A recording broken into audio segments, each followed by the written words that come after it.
the ancient vampire of Transylvania, immortal terror from the Gothic depths, legendary chronicles. Welcome, seekers of ancient mysteries, to Tales Labyrinth, your gateway to history's most captivating legends.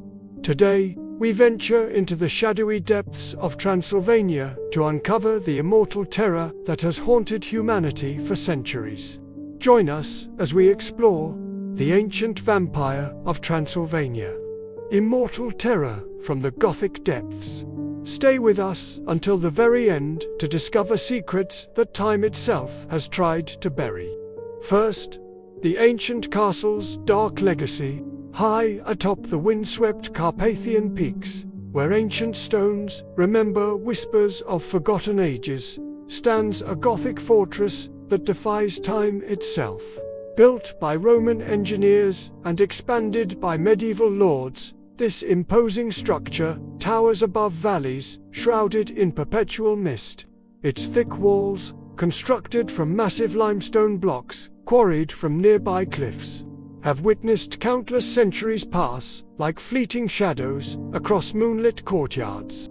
Within these hallowed halls, where tapestries woven with gold thread once adorned cold stone walls, darkness found its perfect sanctuary. The castle's labyrinthine passages, carved deep into living rock, echo with memories of ancient ceremonies and blood-soaked rituals. Narrow windows, fitted with iron bars forged in monastery workshops, filter pale moonlight into chambers where no warmth has dwelt for generations beyond counting. The fortress architecture speaks of defensive mastery, with its towering battlements and strategic arrow slits commanding views across the entire valley below. Ancient craftsmen, working with primitive tools and unwavering dedication, created a monument that would outlast empires and witness the rise and fall of countless human generations. Every stone was placed with purpose, every corridor designed to confuse and intimidate unwelcome visitors. Local villagers, dwelling in modest wooden homes clustered around stone churches, whispered tales of the castle's mysterious origins long before any vampire walked its halls. They spoke of Roman centurions who had built the first foundations, of Celtic druids who had blessed the ground, and of Gothic warriors who had claimed it as their eternal stronghold through conquest and bloodshed. Archaeological evidence suggests that sacred rituals were performed within these walls centuries before Christianity reached these remote mountain regions. Ancient symbols, carved deep into foundation stones by unknown hands, hint at ceremonies involving blood sacrifice and otherworldly communion. The very stones seem to absorb and remember every drop of blood spilled within these ancient walls throughout the long centuries. Second, the immortal hunter's first awakening. In the depths of winter, when mountain passes became impassable and wolves descended from frozen peaks to hunt among sleeping villagers, an ancient evil stirred within the castle's deepest vaults. The creature that emerged bore the appearance of a nobleman from forgotten times, dressed in rich velvet robes and bearing a coat of arms that predated any known Transylvanian dynasty by several centuries. This immortal being possessed knowledge of languages that had died out before the Roman conquest, speaking in tongues that echoed through castle corridors like whispers from another world. His pale skin, unmarked by time's passage, contrasted starkly with eyes that held the accumulated wisdom and cruelty of countless centuries. Ancient gold jewelry adorned his fingers, pieces crafted by long-dead artisans whose techniques had been lost to history. The vampire's first victims were traveling merchants, hardy men who braved treacherous mountain paths to trade in exotic goods from distant lands. These unfortunate souls, seeking shelter during fierce blizzards, were welcomed into the castle with gracious hospitality that masked predatory intentions. Their disappearances went unnoticed for weeks, attributed to harsh weather conditions and dangerous mountain wildlife that claimed many travelers each winter. Village elders, consulting ancient texts written in Latin by monastery scribes, began to recognize patterns in these mysterious disappearances that echoed legends passed down through oral tradition. They remembered stories their grandparents had whispered about creatures that walked between worlds, neither fully alive nor completely dead. These tales spoke of beings that fed on human essence to maintain their unholy existence. As spring arrived and mountain snow began to melt, revealing grisly evidence of the winter's dark activities, the vampire's presence became undeniable reality rather than mere superstition. Abandoned campsites told silent stories of horror, with personal belongings scattered among stained earth where no natural predator would have left such organized destruction. The immortal hunter had fully awakened from centuries of slumber. Third, terror spreads through medieval villages. Throughout the valleys surrounding the ancient castle, small communities of farmers, craftsmen, and shepherds lived simple lives governed by seasonal cycles and religious traditions. These villages, built around stone churches and central wells, represented centuries of human perseverance against harsh mountain conditions.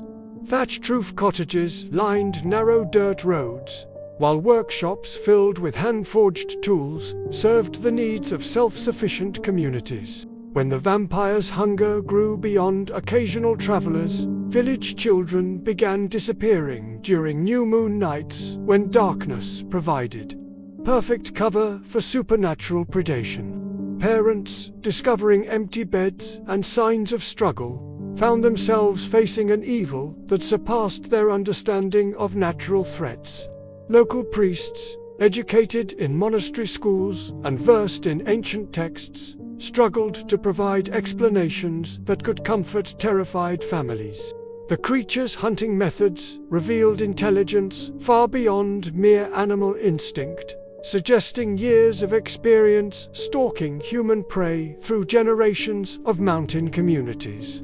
Village watchmen, armed with simple spears and wearing leather armor, proved utterly inadequate against an enemy that moved with supernatural speed and possessed strength that could crush stone. Their traditional defenses, designed for human raiders and wild beasts, offered no protection against immortal evil. Agricultural activities suffered as farmers refused to work fields after sunset, leaving crops unharvested and livestock vulnerable to both supernatural and natural predators.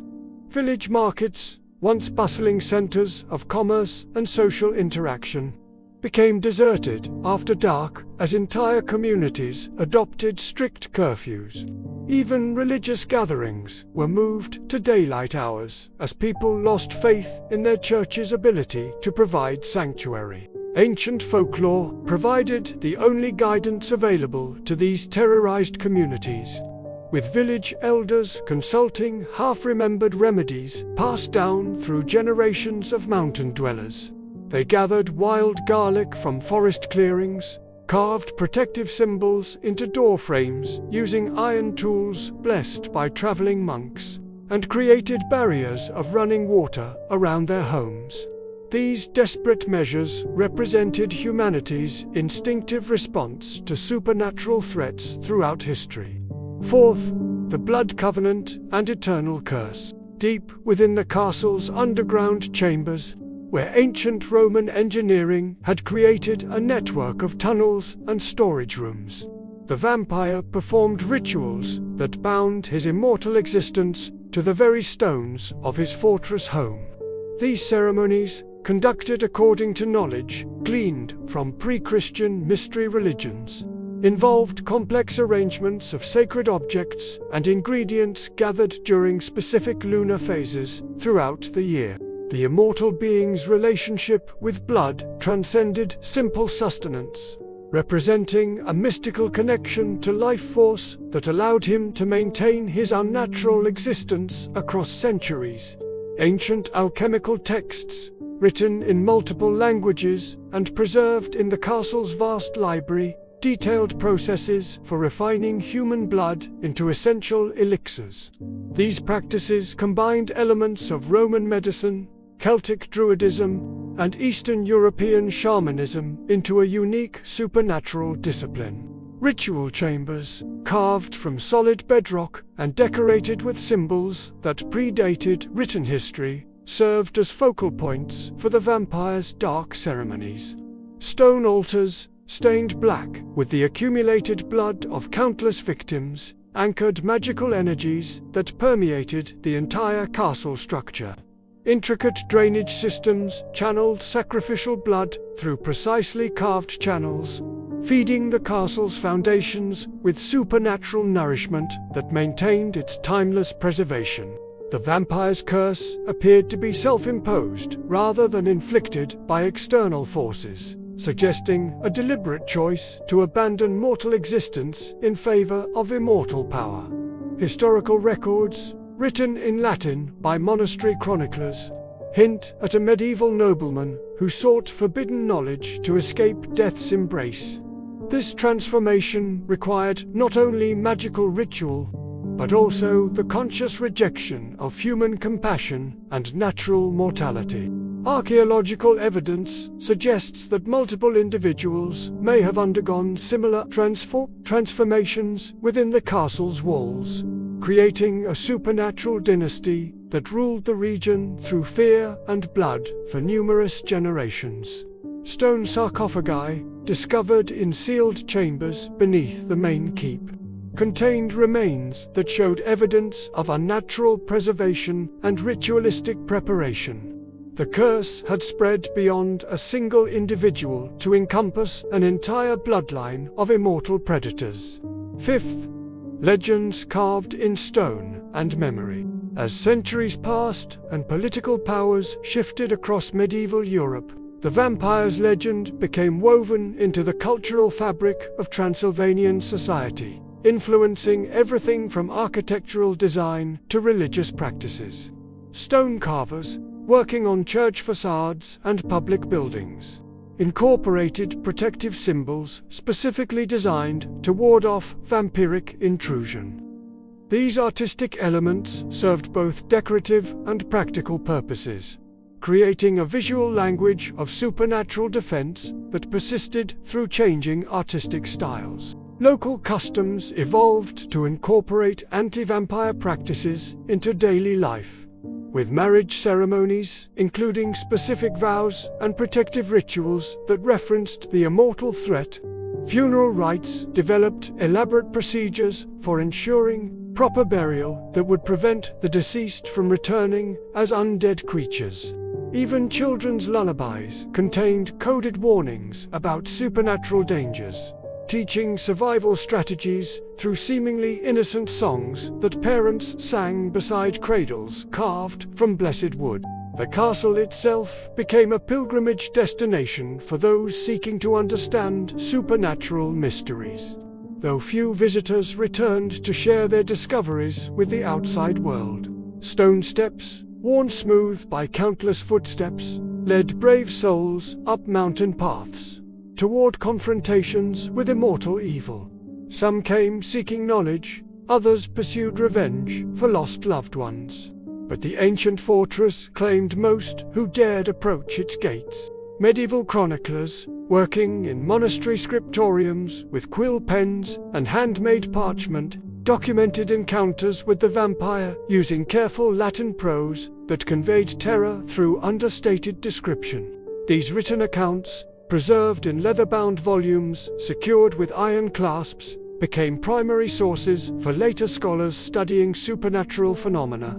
Their testimonies bridged the gap between folklore and historical record, lending credibility to stories that might otherwise be dismissed as fantasy. The vampire's legacy extends far beyond its immediate reign of terror, influencing European literature, art, and popular culture for centuries after the creature's mysterious disappearance.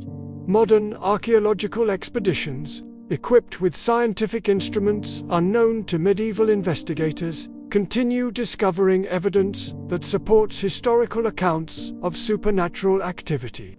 The legend persists because it addresses fundamental human fears about death, predation, and the unknown forces that lurk beyond our understanding. The ancient vampire of Transylvania represents more than mere supernatural terror. It embodies the timeless human struggle against forces beyond our comprehension, woven into the very fabric of European cultural history.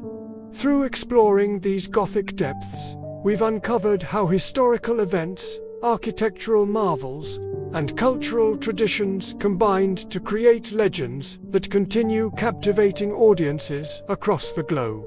Thank you for joining Tales Labyrinth on this journey through shadow and stone. If this exploration of immortal terror has intrigued you, please like this video, share your thoughts in the comments below, and subscribe to Tales Labyrinth for more adventures into history's most fascinating mysteries. Until our next legend unfolds, may your nights be peaceful and your curiosity endless.